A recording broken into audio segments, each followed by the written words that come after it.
Bismillahirrahmanirrahim. Alhamdulillah wa nusalli wa nusallim ala rasulil karim wa ala alihi wa sahbihi ajma'in. Amma ba'd. Rabbi shrah li sadri wa yassir li amri wa hlul 'uqdatam min lisani yafqahu qawli. Alhamdulillah, kita akan membahas bagian ketiga dari sirah nabawiyah baginda Muhammad SAW, yaitu minal bi'atsah ilal hijrah, dari diutusnya baginda Muhammad SAW sampai hijrah baginda Rasul. Marahilut da'wah Islamiyah fi hayatin Nabi sallallahu alaihi wasallam, periode-periode atau fase-fase dakwah Islam dalam masa hidup baginda Muhammad sallallahu alaihi wasallam. Syekh Ramadan Buti beliau mengatakan bahwa dakwah baginda Nabi mulai dari diutusnya beliau sampai wafatnya terbagi menjadi 4 fase, 4 periode.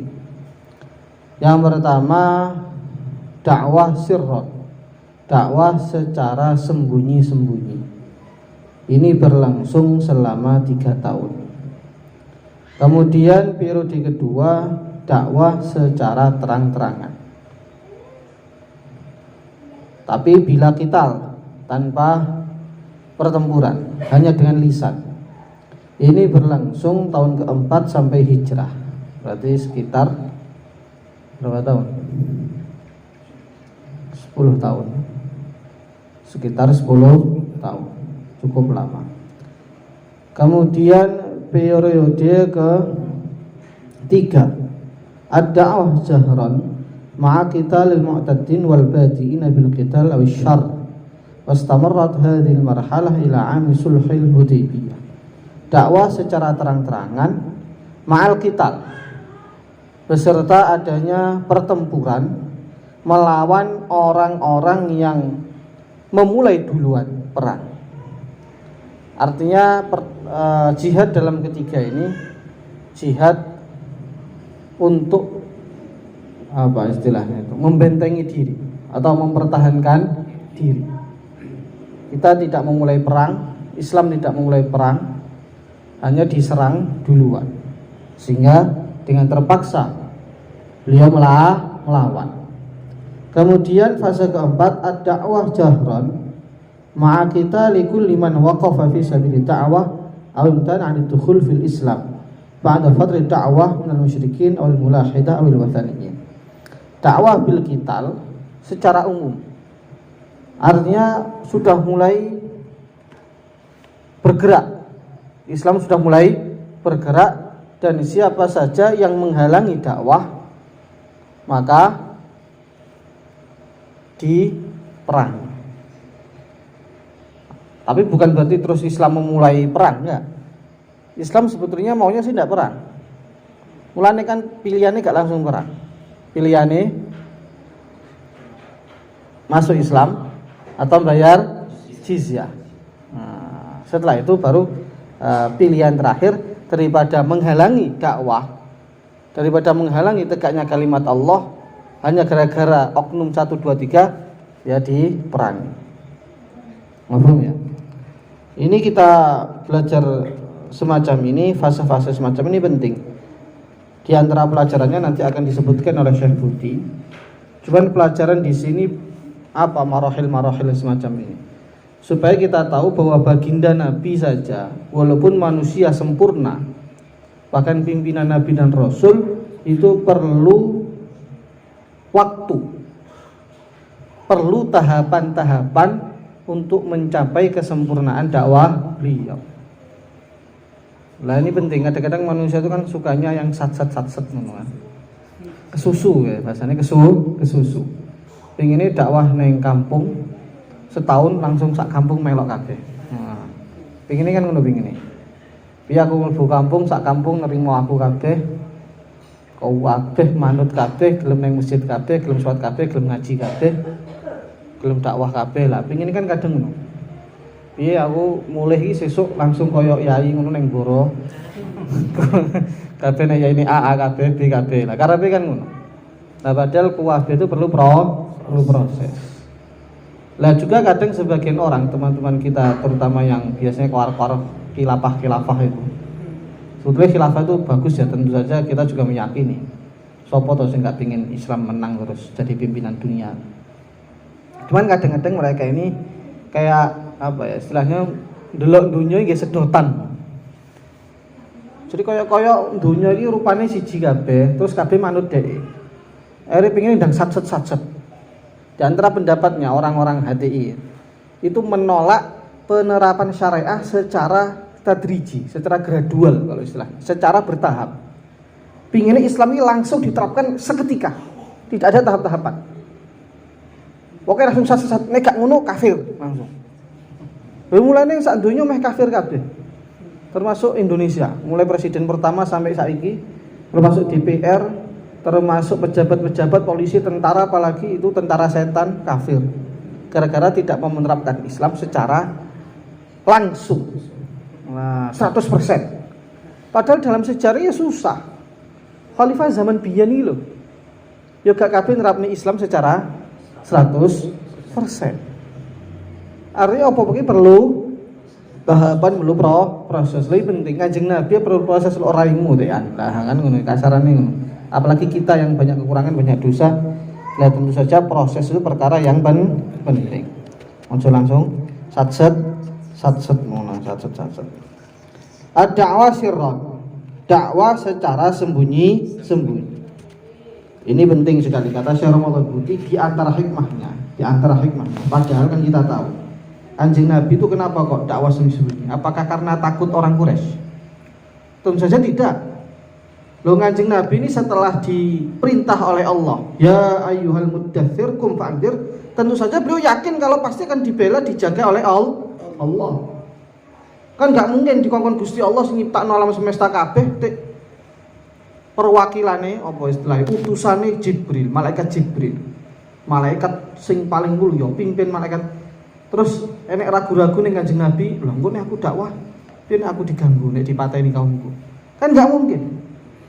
Lho kita saja lho cara diperintah ya karo Kapolri ya, kok malaikat Jibril lah. Kok Kapolres ngomong.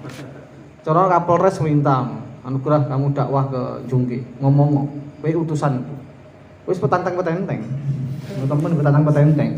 ning setopan gak helman langsung aku utusane Kapolres ya enggak, apalagi Kapolda, apalagi Kapolri, lagi utusane kanjeng Gusti Allah melalui malaikat Jibril. Otomatis keyakinan Nabi 100%. Lah kok nyapa Nabi dadak sembunyi-sembunyi? Lah ini kata Syekh Ramadan Buti, sebetulnya ini memang disetting Allah begitu itu. Karena ini kan ilham Nabi, dan ilham itu kan wahyu. Dinggo ngajari umate nek dakwah iki aja grasa grusu. Lah carane ngono. Aja grasa grusu. Lah penyakitnya kadang-kadang wong nek yakine kadang wis kelewat batas. Lagi ngejas. Kadang-kadang grusa-grusu. Makhluk kabeh. Terus kabeh pejabat takani caci maki ngono, caci maki kene nyapuk ra wedi aku. Buriku Gusti Allah. Lho Joko ngono bilang. Kanjeng Nabi ki kurang yakin apa? Malaikat Jibril dhewe sing langsung nekani Kanjeng Nabi langsung dengan wujudnya yang asli. Itu saja sembunyi-sembunyi. Loh, paham enggak ini? Bukan Nabi enggak yakin dengan pertolongan Allah, yakin. Tapi ini ngajari nek dakwah ki ya perlu istilah apa ya? Main cantik lah nek istilah saiki ngono. Main cantik ya pelan-pelan dhisik. Ngomong-ngomong sing halus mudaroh istilah hadisnya mudaroh. Jadi ya kadang-kadang kumpul wong nakal-nakal tapi bukan karena setuju dengan kenakalannya, tapi karena mengambil hati. Ampun. Jadi nek adewe gak dakwah gak patek krasa ngene iki marai. Tapi nek cara aktif dakwah urip dakwah ning gak ning bangsane temboro kan ngono wae ya. Wis urip kabeh. Cara ning ndi ngono abang ning ngono kiri ta ning sampel lah, kita sampel Islam ya. Islami. Ning poncol landing dila. Mesti kita akan menghadapi yang semacam ini. Nah, permintaan hikmah sangka dakwah sirron iki apa? Pelan-pelan dan main cantik. Kanjeng Nabi ae sing langsung didekengi karo malaikat Jibril saja perlu pelan-pelan, perlu sembunyi-sembunyi, apalagi kita yang nggak punya dekengan. Kayak adik petantang. Nah, atau istilahnya saya putih, ada min kopi di siasah asyariyah, politik yang syar'i. Artinya politik itu bukan perkara yang tabu, yang jelek, enggak. Politik itu bagus. Justru wong lugu-luguan itu malah elek. Mulai nek maca nang kitab fikih, di antara syarat dadi imam, dadi pimpinan kuwi pinter siasi. Jadi kan ana model kok taske lugu-lugu ngono sing kapatek iso. Blituk ya kasarane ya. Sing ditakoni ayo A B B ngono-ngono iku. Iku malah gak apik dari pimpinan. Pimpinane rada lunyu-lunyune ngono kuwi. Ya siasah tuh. Kalau blituk ya elek lah, jadi gak blituk. Apa istilahnya kuwi? Apa mau? Apa jenenge? Tauria. Nah, macam ini. Ta'rif atau tahu? Tauria. Dia pakar ya. Kadang-kadang perlu ngono juga. Mulane dungane ulama itu diantaranya Allahumma inna nas'aluka ilmal ulama wa hikmatal hukama wa siyasatal muluk. Itu ngene para ulama.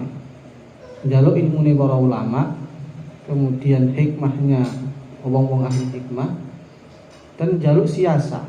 Siasa itu bukan mesti terus terjun politik praktis, terus gue daftar PKS atau PDI atau BSI, nggak gitu. Maksudnya dalam bermasyarakat yang ngono kadang-kadang yang penting ngakali masyarakat.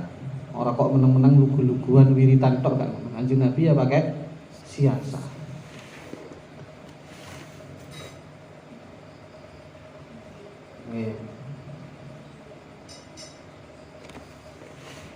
Kemudian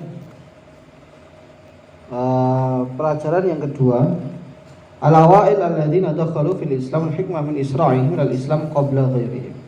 Orang pertama yang masuk Islam dan hikmah kesegeraan mereka menuju Islam. Di antaranya kita tahu adalah Sayyidah Khadijah. Kemudian apa lagi? Sayyidina Ali. Kemudian Sayyidina siapa lagi?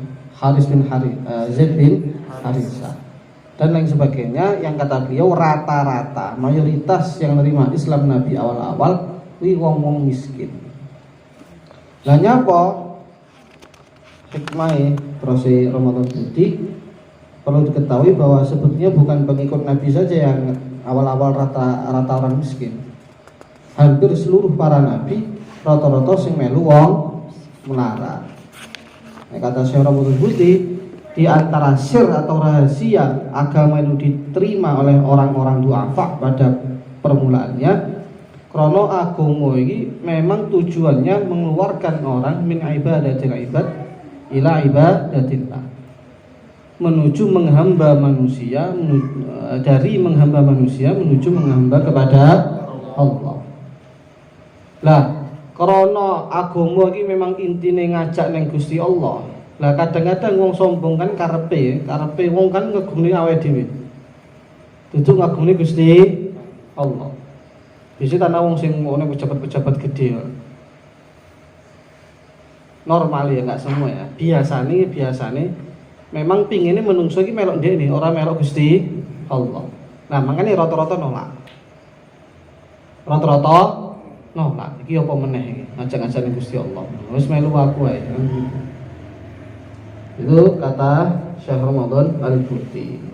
Cuman kalau kiai dulu ada yang lebih pas lagi sebetulnya. Karena rata-rata wong miskin niku mangane luwih resik timbang wong sugih. Dan memang ngono nek delok wong sing kapate akeh duit, justru kerjane biasanya malah potensi halalnya itu lebih. Cara dodol pari sing untunge kapate akeh. Syubhatnya itu dari mana? Syubhatnya kan jarang, paling banyune tanggane. Ya enggak? Dan itu pun jarang ya. Jarang ya kira-kira ya. Atau tegalane iku dilonglongi ngono iku. Tapi kan itu jarang ya. Artinya umpama ana subhate ya kapate oke. Bayangno nek wong bisnisnya gede. Mesti tambah oke wis subhate. Lah wong sugih kan gak ono nek gak bisnis gede.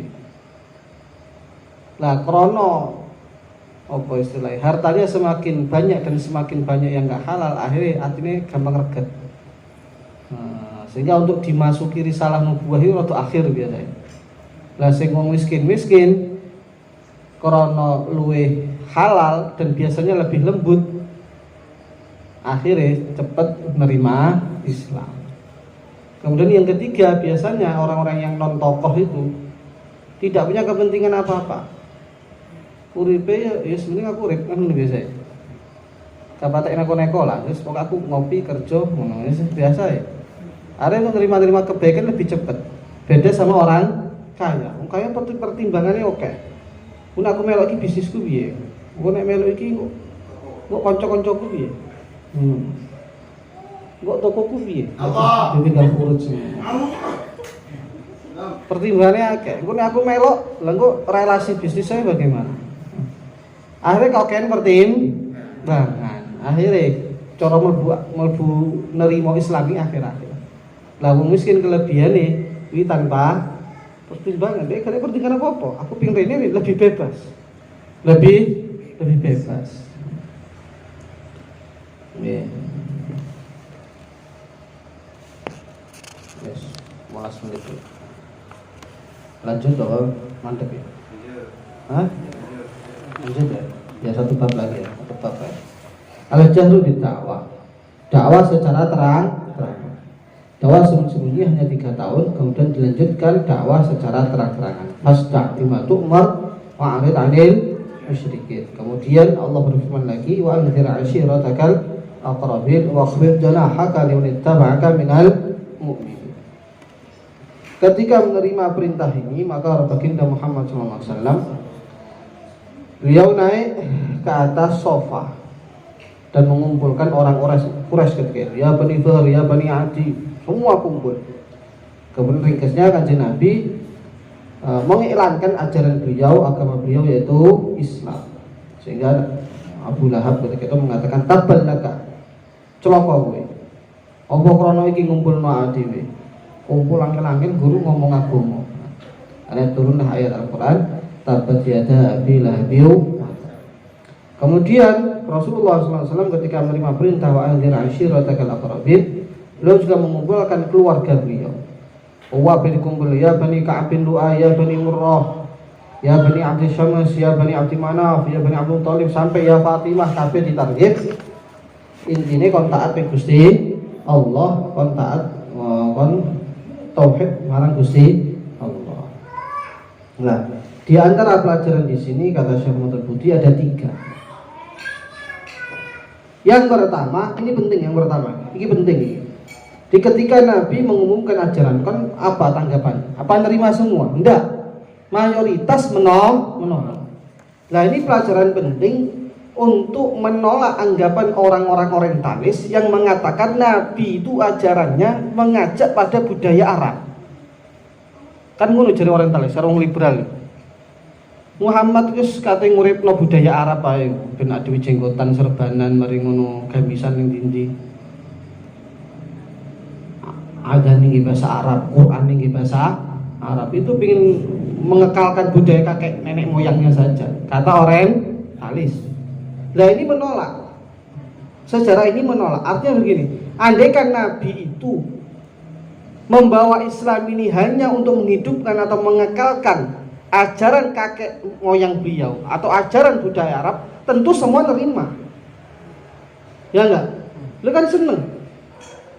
Tapi nyatanya mayoritas nolak. Bahkan tokoh-tokoh Arab nolak. Di antara alasan mereka nolak, iki ajaran tidak diajarkan oleh kakek nenek moyang kita. Kan begitu. Qalu hasbuna ma wajadna alai aba ana aw kan abahum la ya'lamuna syai'a wala yahtadun. Ini menunjukkan ajaran Nabi berbeda dengan ajaran orang-orang Arab pada waktu itu. Mulanya ditolak, nek podonya apa ditolak? Apa ini? Ya, artinya ajaran Nabi ajaran Islam, bukan ajaran Arab. Boleh. Kemudian yang kedua, kenapa kok Nabi mengumpulkan itu? Nah, begini ya. Kenapa kok Allah Ta'ala setelah merintahkan fasda' bima tu'mar, menurunkan ayat lagi wa anzir ashiratakal aqrabin. Kenapa kok tidak fasta' bima tu'mar cukup? Kan sudah masuk itu tanpa perlu kerabat Nabi. Nah, ini Allah mengajarkan kepada kita untuk melihat sesuatu itu apa ya? Secara pertanggungjawaban. Artinya menungso ini duwe tanggung jawab sing tingkatan-tingkatan. Tingkatan pertama tanggung jawab awake dhewe, ini paling penting. Tingkatan kedua keluarganya, yang ketiga orang kampungnya, baru kepada umat. Artinya jangan sampai besok karo kunjung umat. Tapi keluarganya gak kepiye. Mikirnya seko ujung-ujung dunia ya boleh, monggo mawon. Bagaimana orang luar sholat semua, bagaimana orang luar begini dan begitu, di anaknya gak sholat. Kan ini piye ini ya. Bagaimana ini, bagaimana itu, tiba-tiba bojone dhewe ora sholat. Bagaimana ini dan bagaimana itu, tiba-tiba tonggone ora sholat. Nah ini diajar noco koyo ngono kuwi. Ku anfusakum ahlikum. Nah, Al-Qur'ane sampai nurunke ayat sebagai kerabate Kanjeng Nabi. Artinya keluarga itu jangan dikesampingkan. Mungkin aku ingin delok di grup, salah satu grup WA, grup Jamaah Tabligh ya. Itu ada yang share 4 perkara yang dilupakan, yang harus dilupakan. Yang nomor 2 keluarga. Itu enak gini. Yo gini sing ingkari kabeh ning insyaallah padahal yo akeh alumni ning. Sampai gede-gede kalau men. Ate komen juga penak kan gak tau komen cucu komen. Dikira anti tabligh aku. Jadi ini ajaran apa kok melupakan keluarga? Maksudnya piye ya? Nah ini perkara-perkara gini sing perlu diperbaiki. Jos gandos.